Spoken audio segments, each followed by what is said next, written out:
大家好，今天这期内容咱们来聊一个备受关注的话题：中产返贫。从2003年到2019年，中国中产阶级经历了一段典型且迅猛的高速增长期。在这一阶段，出口制造业蓬勃发展，城市化进程全面加速，大量农村人口涌入城市，民营经济和外向型产业如雨后春笋般迅速扩张，提供了数量众多、相对稳定且收入持续增长的工作岗位。然而，也正是因为这轮高速增长来得太过顺利、太过集中，许多中产家庭是在顺周期的环境中完成财富积累的，这使得他们对风险、逆周期以及长期不确定性的到来有点措手不及。当经济增速逐渐放缓，产业结构开始调整，房地产市场步入下行阶段后，这种曾经建立在高速增长基础上的中产结构，其脆弱性便逐渐暴露无遗。2019年到2022年是中国中产阶级命运的一个关键转折期，但这并非是一个突然断裂的拐点，而是一个从顺周期逐渐过渡到逆周期的过程。2021年则是另一个至关重要的节点。这一年，房地产市场见顶回落。要知道，房产可是中产家庭资产结构的压舱石。当房价不再上涨，甚至开始下跌时，中产家庭第一次大规模的切实感受到，仅仅依靠努力工作，并不能自然而然地转化为资产安全感。也正是从这个节点开始，中产返贫不再是个别案例，而是逐渐成为了一种被越来越多人预感到的现实风险。中产返贫这个话题也从边缘地带逐渐进入了公共讨论的视野，成为了一种普遍的焦虑来源。它所反映的不仅仅是个体命运的起伏，更折射出整个中产阶层在增长逻辑发生变化之后所面临的不确定性和脆弱性。那么，在2022年到2025年这段时间里，中国的中产家庭究竟有没有出现返贫现象呢？先给出结论，从数据来看，中产阶层在这3年确实在一定程度上出现了返贫现象。接下来，我们会先明确什么样的家庭可以被称为中国的中产家庭，再结合这几年的数据，深入分析中产家庭在收入和资产层面究竟发生了哪些变化，最后探讨究竟是哪些原因可能导致一部分中产家庭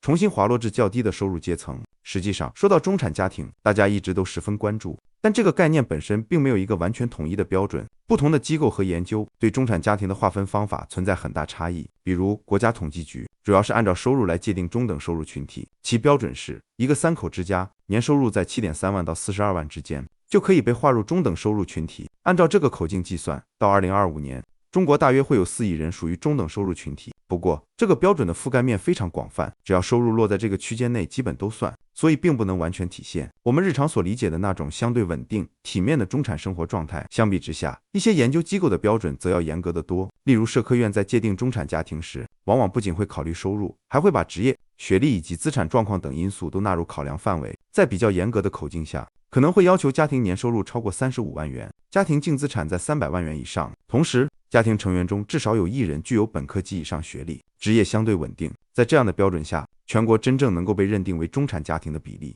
可能只有 8% 到 9%， 而一些国际机构则会用人均每日收入或者家庭资产净值来划分。这样一来，中产的范围又会出现很大的变化。如果把视角放到不同城市，就会发现中产家庭的差异更加显著。在北上广深这样的特大城市，中产家庭的门槛极高，年收入往往要在35万元以上，家庭净资产可能需要达到几百万甚至上千万元，才能在高房价、高生活成本的环境中维持相对稳定的生活。在新一线城市中，中产家庭的年收入大致在25万到35万之间，通常拥有一套房产和一定规模的存款。而在3、4线城市，年收入20万出头就已经可以算是当地比较典型的中产家庭了，负债压力相对可控。由此可见，中产并不是一个全国统一的概念，而是与城市层级、生活成本以及资源配置高度相关，不能简单的一概而论。从整体特征来看，中国的中产家庭大多以工资性收入为主，家庭中通常拥有房产，且房产在家庭资产中占比很高。金融资产虽然在慢慢增加，但整体规模并不算大。家庭成员中至少有1人接受过高等教育，职业相对稳定，多集中在白领、专业技术人员或管理岗位。在消费和生活方式上，中产家庭普遍非常重视子女教育、健康管理和生活品质，愿意在旅游、健身、高品质消费品以及保险保障等方面投入。但与此同时，他们面临的一个共同问题是，资产高度集中在房产上，可支配的现金流并没有外界想象的那么充裕。这也使得很多中产家庭在心理上长期处于一种较为强烈的焦虑状态。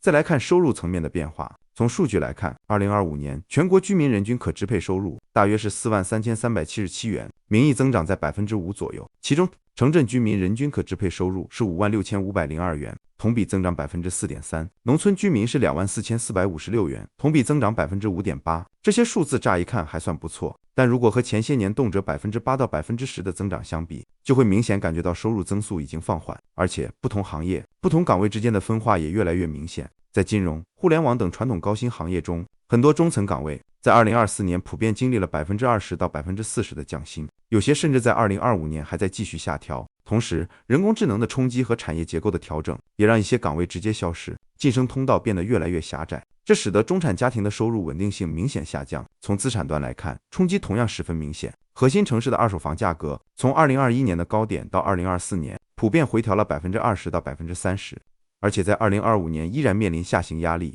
由于中产家庭的资产中房产占比通常超过60%，房价一旦回落，家庭净资产就会迅速缩水。与此同时，在低利率环境下，存款收益难以跑赢通胀，理财产品的风险反而上升，而资产流动性又很差，这让中产家庭整体的财富结构比过去显得更加脆弱。此外，债务压力也在持续上升。到2024年，中国家庭部门的债务规模已经超过11万亿美元，占 GDP 的比重达到 60.9%， 创下历史新高。在一线城市，不少家庭的月收入中，相当一部分都要用来偿还房贷，一旦收入出现波动，家庭的现金流就会立刻吃紧，风险也随之累积。导致中产家庭出现返贫现象的核心原因，往往是系统性风险和个人选择相互叠加的结果。一方面，产业结构调整、全球化逆流、人口老龄化等系统性因素，就像一次次强烈的地震，动摇了原本看似稳固的行业和岗位。另一方面，个人决策又会放大这种冲击，比如收入高度依赖单一行业或岗位，资产过度集中在房产上，高杠杆买房、盲目创业或跟风投资，以及家庭保障不足。一旦遇到重大健康事件，风险就会集中爆发。